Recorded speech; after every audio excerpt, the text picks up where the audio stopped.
Dubai سے اسلام صاحب کا سوال ہے، بیٹی کی تنخواہ پر والدین کا کتنا حصہ ہے؟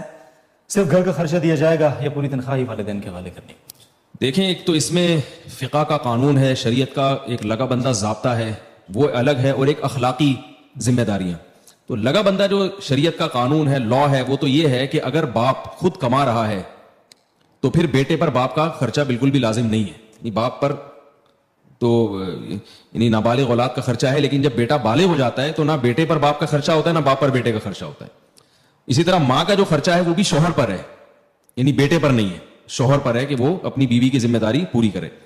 اگر باپ کما نہیں رہا ہے اور باپ کو ضرورت ہے تو پھر باپ کا نان نفقہ بیٹے پر لازم ہے، اولاد پر.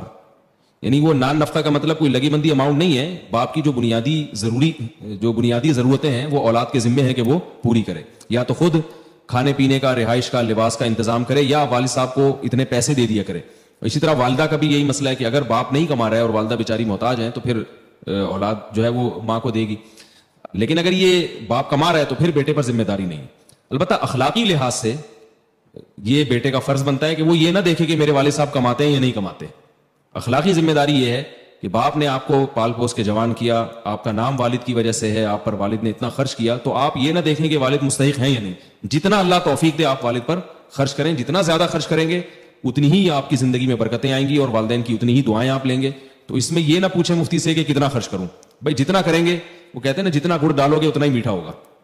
تو جتنی اپنی زندگی کو میٹھا بنانا چاہتے ہیں اتنا والدین